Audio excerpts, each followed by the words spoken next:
bank syariah dan bank konvensional. Pada bank konvensional akan dipakai hanya simpan dan pinjam, sedangkan di lembaga keuangan syariah akan disesuaikan dengan kebutuhan nasabah. Yang kedua, tentang usaha yang dibiayai.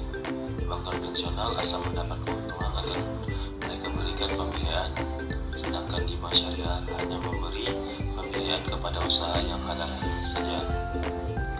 Yang ketiga, aspek legalitas. Aspek legalitas di dalam bank konvensional diatur oleh undang-undang perbankan, sedangkan pada bank syariah disamping diatur oleh undang-undang perbankan. Bank syariah juga harus mendapatkan legalitas dari Dewan Syariah Nasional atau DSN dan juga Dewan Pengawas Syariah DPS. Yang keempat, penyelesaian sengketa. Penyelesaian sengketa di bank konvensional diselesaikan oleh pengadilan negeri, sedangkan di bank syariah diselesaikan oleh Badan Habilitasi Bank Syariah Indonesia atau BAMUI dan juga Badan Habilitasi Syariah Nasional Basarnas.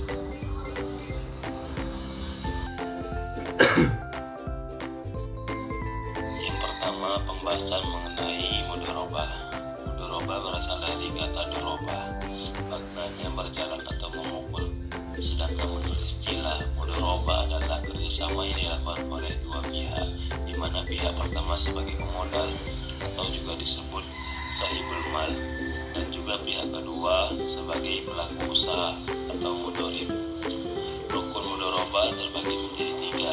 Yang pertama, pelaku akad. Pelaku akad ini sahibul mal dan mudharib. Yang kedua, objek akad meliputi modal, pekerjaan, nisbah atau bagi hasil. Ketiga, ijab kabul. Pembagian akad mudharabah terbagi menjadi tiga. Pertama, terbagi menjadi dua. Pembagian akad mudharabah terbagi menjadi dua. Yang pertama, mudharabah mutiaqah adalah pihak sahibul mal memberikan kewenangan kepada mudharib dalam menjalankan usaha. Kedua, mudharabah muqayyadah adalah sahibul mal memberikan batasan-batasan kepada mudharib dalam menjalankan usaha. Dasar hukum akad mudharabah. A'udzu billahi minasyaitonir rajim. Bismillahirrahmanirrahim.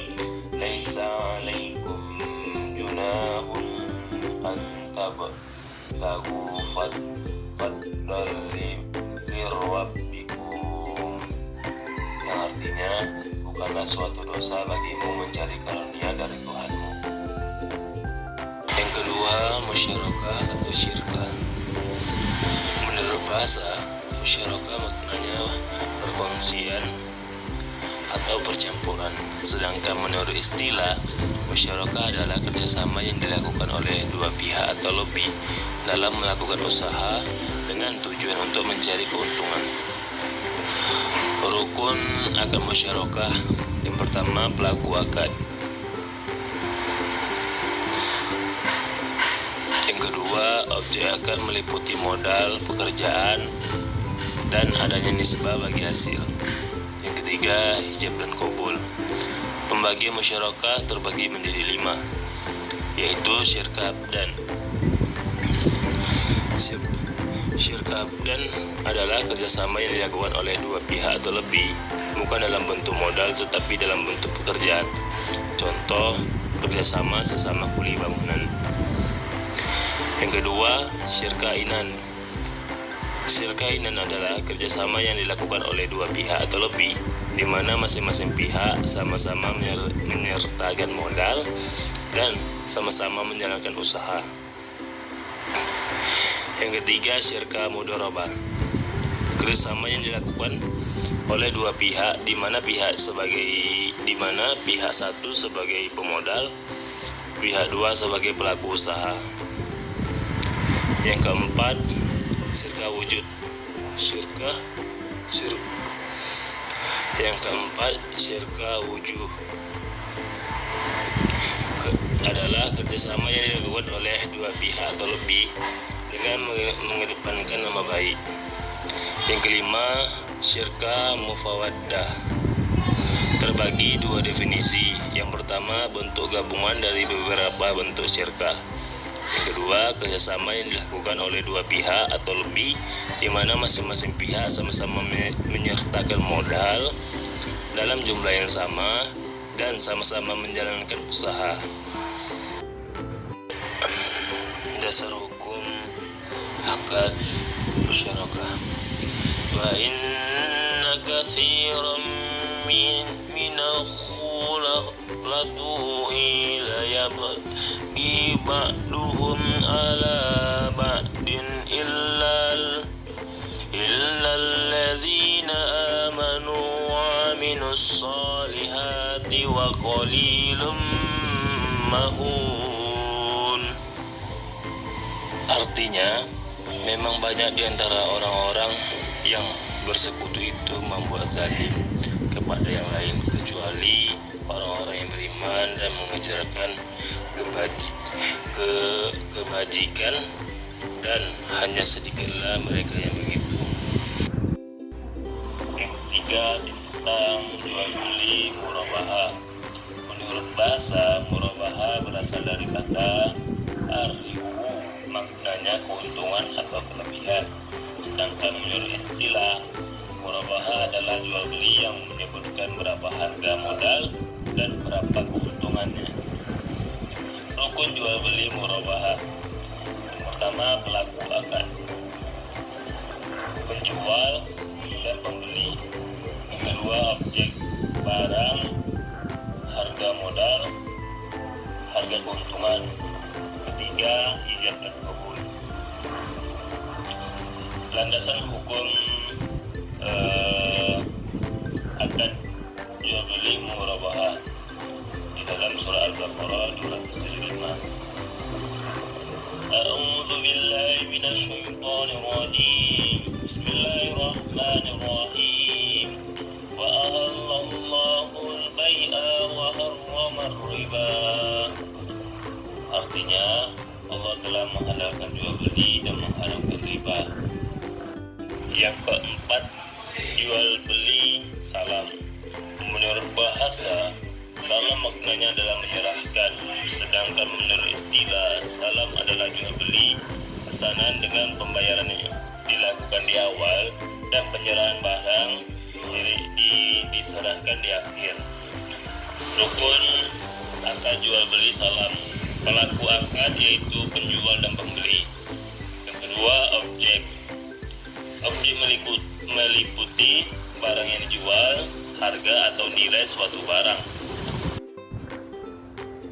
Rukun hadis yang menjelaskan tentang jual beli salam yang artinya barang siapa melakukan jual beli salam, maka hendaknya ia memesan dalam jumlah takaran yang diketahui dan timbangan yang diketahui serta hingga waktu yang diketahui pula. Yang kelima, jual beli istisna. Menurut bahasa, istisna maknanya membuat, sedangkan menurut istilah, istisna adalah jual beli pesanan dengan pembayaran bisa dilakukan di akhir ataupun dicicil, serta penyerahan barang diserahkan berdasarkan kesepakatan. Perbedaan salam dan istisna menurut ulama hanya terletak pada bentuk pola pembayarannya. Selanjutnya, rukun jual beli istisna. Pelaku akadnya yaitu penjual dan pembeli. Kedua, objeknya meliputi barang dan harga. Ketiga, ijab dan kabul.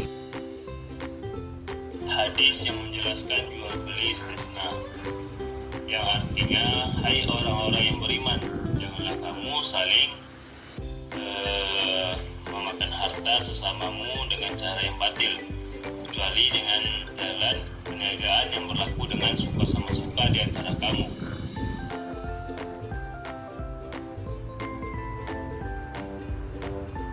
Yang keenam, akad ijarah. Menurut bahasa, ijarah maknanya adalah upah, sedangkan menurut istilah, ijaro adalah perpindahan manfaat suatu barang atau jasa karena adanya upah. Rukun ijaro, pelaku akadnya yaitu orang yang menyewa pemilik barang yang menyewakannya.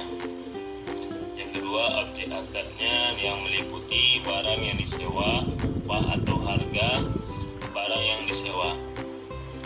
Ketiga, ijab kabul. Dalil yang menjelaskan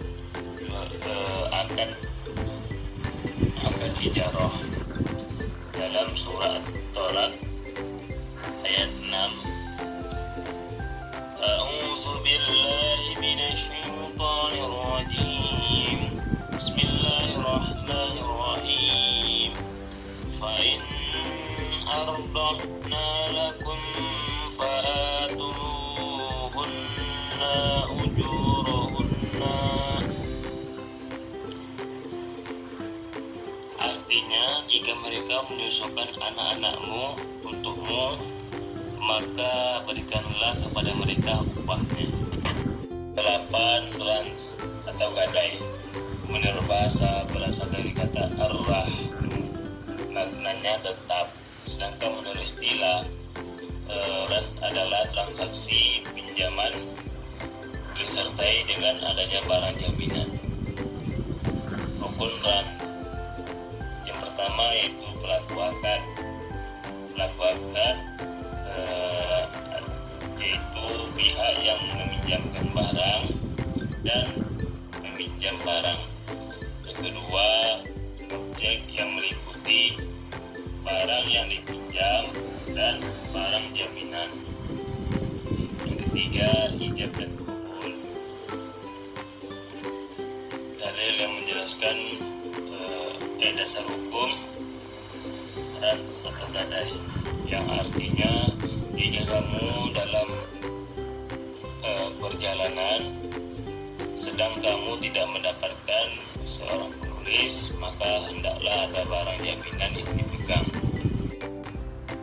Kesembilan, wadi'ah. Menurut bahasa berasal dari kata wada'ah, maknanya meninggalkan. Sedangkan menurut istilah, wadi'ah adalah titipan murni kepada seseorang untuk menjaga suatu barang. Rukun wadi'ah. Pertama, pelaku akad yang meliputi yang menitipkan dan yang menerima titipan. Yang kedua, objek itu barang yang dititipkan. Yang ketiga, ijab dan kabul.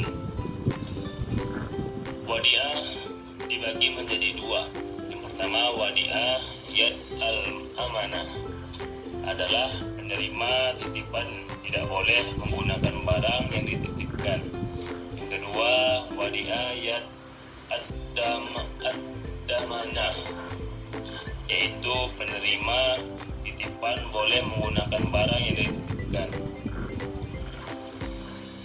Dasar hukum wadi'ah, yang artinya akan tetapi jika sebagian kamu mempercayai sebagian yang lain, maka hendaklah yang dipercayai itu menunaikan amanat atau hutangnya, dan hendaklah ia bertakwa kepada Tuhannya.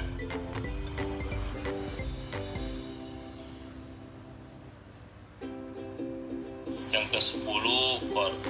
Menurut bahasa, qard maknanya potongan.